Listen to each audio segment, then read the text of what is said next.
नमस्कार। दिव्य योगासन की तरफ से आपका हार्दिक स्वागत है। आज हम बाला सुंदरी की चर्चा करेंगे और जानने की कोशिश करेंगे कि महाविद्या षोडशी के स्वरूपों में बाला सुंदरी का महत्व क्या है। माता षोडशी की 3 रूपों में पूजा की जाती है। षोडशी को आप त्रिपुर सुंदरी, श्री विद्या भी कह सकते हैं। इनकी 3 रूपों में साधना की जाती है। एक तो बाल स्वरूप में इनकी पूजा होती है, बाल स्वरूप में पूजा होती है। दूसरी युवा स्वरूप में पूजा होती है। तीसरी प्रौढ़ रूप में पूजा होती है, साधना होती है। आज हम माता षोडशी के बाल रूप की साधना की चर्चा करेंगे। यह साधना बहुत ही सरल, आसान और कम समय में सिद्ध होने वाली मानी जाती है। इस कलयुग में मनुष्य बहुत कुछ अपने जीवन में चाहता है, उसके लिए प्रयत्न भी करते रहता है। कभी कभी ऐसा होता है कि आप प्रयत्न करके हार जाते हैं, फिर भी कुछ मिलता नहीं, जो आप चाहते हैं वो उसकी पूर्ति नहीं होती, तो मनुष्य निराश हो जाता है। ऐसे समय अगर कुछ आध्यात्मिक शक्तियों का सहारा लिया जाए तो आपकी सफलता दुगनी हो जाती है, सफलता का प्रतिशत बढ़ जाता है। तो बाल सुंदरी की साधना बहुत ही शुभ, या बाला सुंदरी की साधना बहुत शुभ माना जाता है। इनको बाल सुंदरी या बाला सुंदरी के नाम से ये जानी जाती हैं माता। ये बहुत ही शक्तिशाली मानी जाती हैं क्योंकि ये महाविद्या का एक रूप है। इनकी साधना करना आप यूं समझ लीजिए कि आप भाग्यवान हैं कि आपको इनकी साधना करने का मौका मिला। बहुत से लोग सिर्फ सोचते हैं, कोशिश भी करते हैं, लेकिन ये साधना उनके नसीब में नहीं आती। इस साधना के बारे में कहा ही जाता है कि जो भाग्यवान हैं वही इस साधना को करने लायक बनेंगे। मैं चाहता हूं कि इस साधना का अनुभव आप लें और अपने जीवन में सफल हों। धन से संबंधित सभी प्रकार की समस्याएं, सभी प्रकार की अड़चनें, सभी प्रकार के विघ्न इस साधना से दूर किए जा सकते हैं।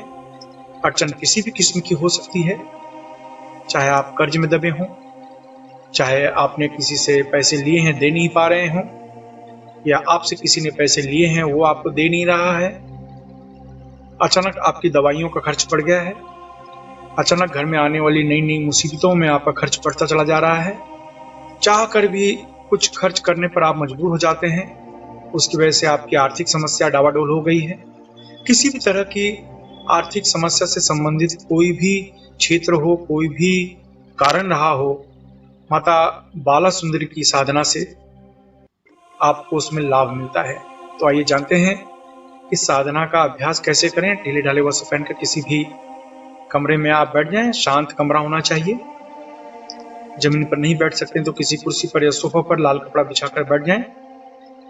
अपने सामने माता षोडशी की फोटो फ्रेम करवा लें, या फोटो आपको इंटरनेट से आसानी से उपलब्ध हो जाएगी। अब 10 बार सामान्य प्राणायाम करना है, यानी गहरी सांस लेना है, जितनी देर तक हो सके रोक कर रखना है, फिर धीरे से छोड़ना है। इस तरह से 10 बार सामान्य प्राणायाम करना है। उसके बाद अपने आज्ञा चक्र पर ध्यान देते हुए बाला सुंदरी मंत्र ऐं क्लीं सौः, ऐं क्लीं सौः, इस मंत्र को फिर से रिपीट करता हूं, ऐं क्लीं सौः। इस मंत्र में ओम नहीं लगता, तो फिर से रिपीट करता हूं इस मंत्र को, ऐं क्लीं सौः। इस मंत्र का उपांशु जाप करना है। यह मंत्र की आवाज आपके कमरे से बाहर नहीं जानी चाहिए। इसको किसी भी माला से आप इस मंत्र का जाप कर सकते हैं। याद रखें, अपने दोनों आंखों के बीच में ध्यान दें। इसके लिए आप इस जगह को पिंच करें। पिंच करने पर हल्का सा दर्द होगा, उस जगह पर ध्यान देते हुए मंत्र का अभ्यास करें। आपको इस मंत्र का अभ्यास 20 मिनट तक रोज करना है और यह अभ्यास 21 दिन तक लगातार करते रहना है।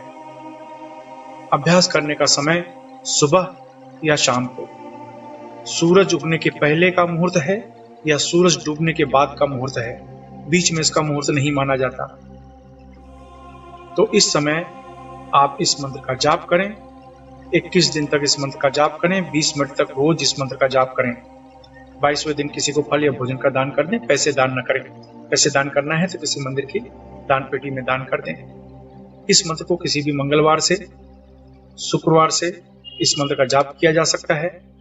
इसके अलावा अक्षय तृतीया, गुरु पुष्य नक्षत्र, दिवाली, इन दिनों में भी इस मंत्र की शुरुआत कर सकते हैं आप। यह मंत्र बहुत ही पावरफुल, बहुत ही शक्तिशाली माना जाता है। अगर अक्षय तृतीया के दिन इस मंत्र का अभ्यास करते हैं तो आपको 31 माला एक ही दिन करना होगा, 31 माला। अगर आप अक्षय तृतीया, गुरु पूर्णिमा, पुष्य नक्षत्र इन दिनों में इस साधना को नहीं कर पाते तो यह 21 दिन का प्रयोग है जो किसी भी मंगलवार, शुक्रवार से आप शुरू कर सकते हैं। याद रखें, अक्षय तृतीया, दीपावली, गुरु पुष्य नक्षत्र इन दिनों में यह साधना करना चाहते हैं तो सिर्फ यह एक दिन का प्रयोग है। यह एक दिन बहुत ही आपको लाभ पहुंचाता है।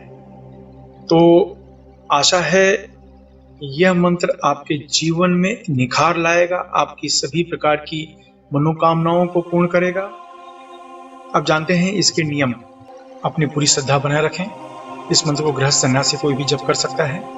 इस अभ्यास में दीक्षा की जरूरत इसलिए नहीं होती क्योंकि आप अपने आज्ञा चक्र पर ध्यान देकर मंत्र जपते हैं। इस मंत्र से शरीर में अत्यधिक गर्मी पैदा होती है, इसलिए ढीले ढाले वस्त्र पहनकर अभ्यास करें।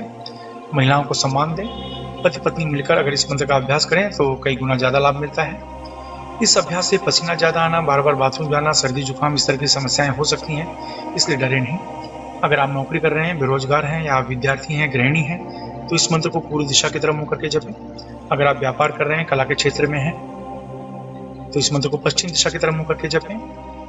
अगर आप लॉटरी, सट्टा या शेयर मार्केट से जुड़े हैं, बैंकिंग क्षेत्र, मेडिकल क्षेत्र या होटल के व्यवसाय के क्षेत्र में हैं तो इस मंत्र को उत्तर दिशा की तरफ मुंह करके जपना चाहिए। अगर आप जमीन खरीदने बेचने का कार्य करते हैं, खेती का कार्य, लोहा, कोयला, चमड़ा तथा तेल के क्षेत्र में, या कोई ऐसा कार्य करते हैं जिसमें आपको ब्रोकरेज यानी दलाली लेनी पड़ती हो या देनी पड़ती हो तो इस मंत्र को दक्षिण दिशा की तरफ मुंह करके जपना चाहिए। इस मंत्र का जाप 18 वर्ष के ऊपर कोई भी स्त्री पुरुष कर सकता है। याद रखें, जब भी कोई आप अच्छे कार्य की शुरुआत करते हैं या संकल्प करते हैं तो तुरंत कोई न कोई अड़चनें आनी शुरू हो जाती है, इसलिए प्रबल संकल्प के साथ अभ्यास शुरू करें। इस मंत्र का जाप सूर्यास्त के बाद करें तो लाभ ज्यादा मिलेगा। धूम्रपान, मद्यपान, व्यसन, मांसाहार से बचें। ब्रह्मचर्य का पालन करें। मासिक धर्म की समस्या में महिलाएं 3 से 5 दिन का गैप करके फिर इसे आगे कंटिन्यू कर सकती हैं।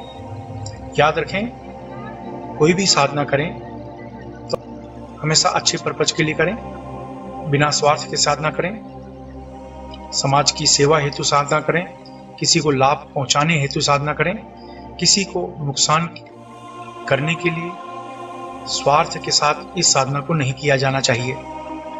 जीवन में कभी भी कोई साधना करें तो अपने मन में इच्छा हमेशा यही बनाए रखें कि इस साधना से मैं लोगों का समाज में कल्याण करूंगा, तब वो साधना फलित होती है।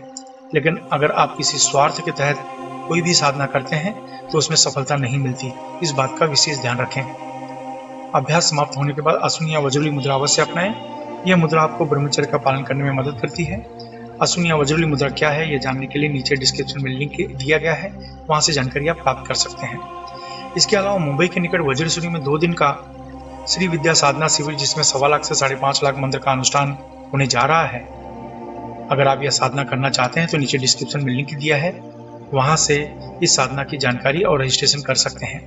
ये साधना उन लोगों के लिए बहुत जरूरी है जो व्यवसाय के क्षेत्र में हैं, जो भौतिक सुख के लिए बहुत मेहनत करते हैं लेकिन भौतिक सुख की प्राप्ति नहीं होती, व्यवसाय को बढ़ाने के लिए बहुत मेहनत करते हैं लेकिन व्यवसाय बढ़ नहीं पाता, आर्थिक समस्या से उबरने की बहुत कोशिश करते हैं लेकिन आर्थिक समस्या से उबर नहीं पाते हैं। ऐसे लोगों के लिए यह श्री विद्या साधना वरदान स्वरूप माना जाता है। अगर आप इस साधना को करना चाहते हैं तो नीचे डिस्क्रिप्शन में लिंक दिया है, वहां से इस साधना शिविर में भाग लेने के लिए फॉर्म भर सकते हैं। आप अपने जीवन में हमेशा तरक्की करें, इसी शुभकामना के साथ धन्यवाद।